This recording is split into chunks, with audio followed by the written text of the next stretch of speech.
확 그 피부 모공이 열리는 느낌이 나잖아요. 피부 장벽이 손상되고 있는 거고요. 나는 보습을 잘하는데도 속건조가 있고 막 속당김이 생겼어 하시는 분들은 이제 좀 시술을 하셔야죠. 연예인들이 좋아하는 시술이 있다. 네. 그러면 리프팅 효과, 잔주름 개선의 효과까지 있는 거죠. 아무 피부 타입에 써도 상관이 없다는 거. 굉장히 쓰기 좋은 기계예요. 제가 오늘 겨울에 어떻게 하면 기초 관리를 하는지, 그리고 실제로 좀 피부에 도움이 될 만한 시술이 어떤 게 있는지 한번 소개를 좀 해드릴게요. 일단은 우리 여름철이랑 겨울철에 피부 관리를 따로 해야 되는 거는 구분해서 해야 되는 건 아시죠, 피디님? 그래요? 그쵸. 여름철에는 우리 자외선을 막는 게 포인트. 그리고 겨울철에는 이 건조함과 싸우는 계절이죠. 겨울철 같은 경우는 밖에도 습도가 한 50% 정도 되는데요. 실내는 난방기구 사실 트니까 20%에서 30% 정도밖에 안 된단 말이에요. 그러면 여름철에 비해서 우리 피부를 통해서 수분이 빠져나가는 게 2배가 된대요. 그렇기 때문에 이 건조함을 잘 해결을 해줘야 되죠. 그래서 지금 여기 히터도 안 틀고. 네, 맞아요. 저 히터를 잘 안 틉니다, 여러분. 그래서 항상 가디건을 챙겨서 입고 있는데 직원들이 자꾸 히터를 틀어가지고 재우기 전에. 또 뭐가 있을까요? 그리고 가습기를 쓰셔야죠. 가습기 쓰시죠, 피디님? 아니요. 안 쓰세요?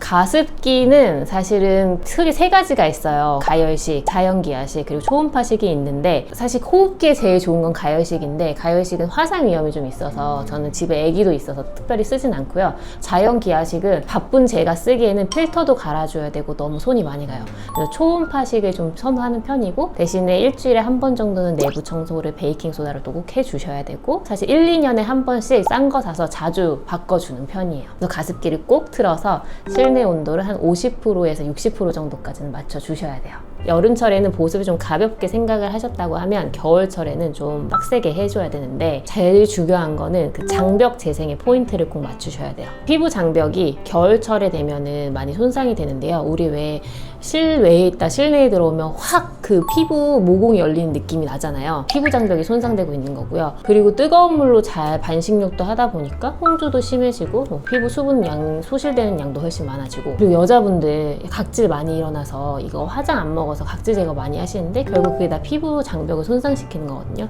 그래서 겨울철에는 무조건 장벽 크림을 쓰셔야 됩니다. 장벽 크림은 그러면 수분 크림이랑 좀 다른가요? 그쵸. 장벽 크림은 우리 피부 지질 성분을 똑같이 갖고 있는 건데, 세라마이드, 콜레스테롤, 지방산, 이 3가지를 갖고 있어야 돼요. 이 3가지 성분이 들어있는 걸 쓰셔야 피부 위에 보호막도 형성해 주고요. 더군다나 이게 직접 피부에 보호막을 만드는 재료로 쓰이기 때문에 꼭 그 장벽 크림을 써주셔야 돼요. 그런데 원장님이 사실 그것만 하진 않았을 것 같거든요. 피부과니까 원장님 기계 진짜 많은 거 제가 봤거든요. 네. 그 중에서 보습에 도움이 또 되는 게 있을 것 같아요. 근데 집에서 보습은 기본적으로 하셔야 되는 거 아시죠? 이거 안 하고 피부과 가서 자꾸만 피부 좋아지게 해달라는 분들이 있는데, 그러면은 좀 효과가 떨어져요. 그럴 때 집에 보습은 기본적으로 해주셔야 되고, 나는 보습을 잘하는데도 속건조가 있고 막 속당김이 생겼어 하시는 분들은 이제 좀 시술을 하셔야죠. 다운타임이 없어가지고 연예인들이 좋아하는 시술이 있다. 네. 물방울 리프팅? 그런 거로 들었는데 그거는 네. 뭐예요? 바로 LDM 관리입니다. LDM이라고 하면은 로컬라이즈드 다이나믹 마이크로 마사지의 약자예요.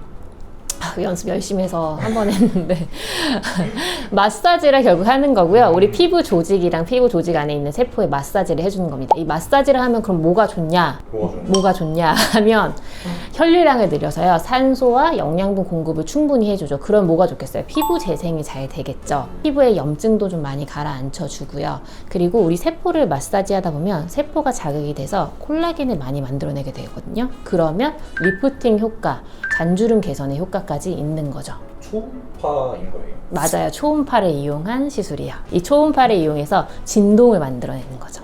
기본 LDM은 1, 3, 10MHz로 구성되어 있고요. 거기다 최근에 나온 건 19MHz가 추가가 되어 있어요. 그래서 다들 아시다시피 우리 물리 시간에 배웠죠. 파장에 따라서 투과 정도가 달라집니다. 그래서 주파수가 짧아질수록 파장이 길어지기 때문에 좀 깊이 들어가요. 1MHz는 여기 피하지방층이나 근막층까지 들어가서 우리 셀룰라이트를 좀 줄여주고, 그리고 리프팅 효과까지 좀 기대를 해볼 수 있어요. 그리고 흉터 조직에도 좀 도움이 되고요. 그리고 3에서 10MHz 같은 경우는 진피층에 들어가게 돼요. 그래서 피부 재생과 콜라겐 합성을 좀 유도하고요. 19MHz는 피부 좀 가까이, 표피층 가까이 들어가서요, 잔주름을 좀 더 효과적으로 개선되는데 도움을 줍니다.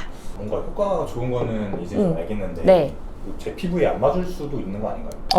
그런 걱정을 많이 하시는데요. 제가 LDM을 추천드린 이유가 바로 아무 피부 타입에 써도 상관이 없다는 거. 피부 타입, 피부 두께, 나 지금 트러블 있어요. 전혀 상관없습니다. 민감성 환자분들도 레이저 시술을 바로 못 들어가는 분들 경우에는 LDM 관리부터 해서 피부를 좀 진정시키고 다음 시술을 들어가는 편이에요.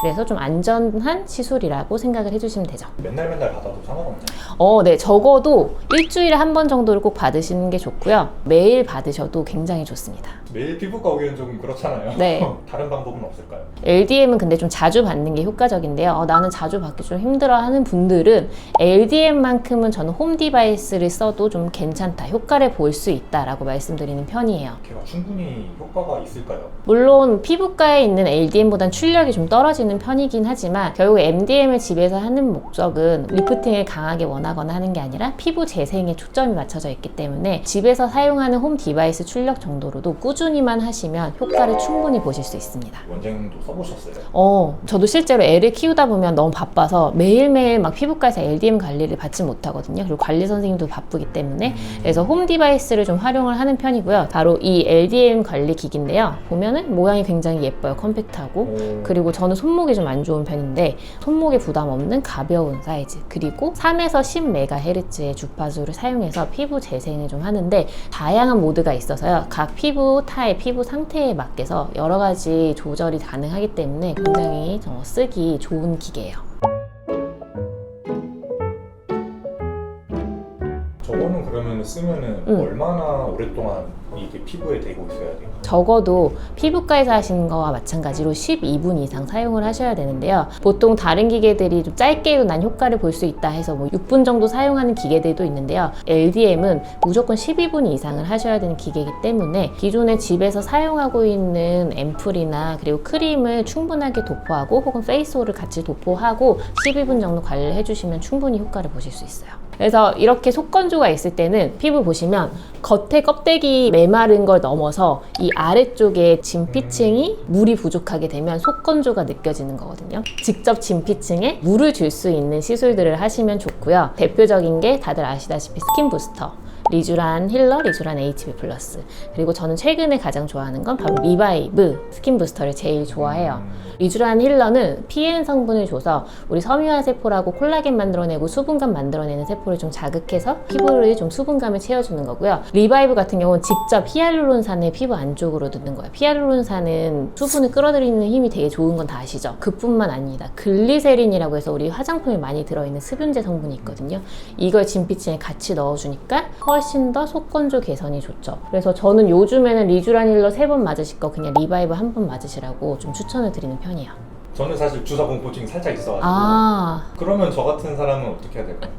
진료실에서 진짜 이런 분이 되게 많거든요. 그러시면 손주사가 아니라 기계 주사를 좀 맞는 방법이 있고요. 이 리바이브 같은 경우에는 캐뉼라라고 해서 얇은 관을 이용해서 피부에 아프지 않게 까는 방법도 있어요. 방법은 좀 다양하니까 주사가 무섭다 하시는 것 때문에 망설일 필요는 없어요. 그러면 스킨 부스터 말고 또 뭐가 있을까요? 근데 나는 좀 홍조가 있는 편이다 하시는 분들은 난방기구 때문에 홍조가 겨울에 좀 심해지거든요. 그런 분들은 좀 재생 관리를 위주로 하시는 게 좋고, 예를 들어서 V빔이나 제네시스 토닝 같이 혈관을 좀 수축시키고 피부를 진정시킬 수 있는 레이저 치료를 병행을 하실 수 있어요.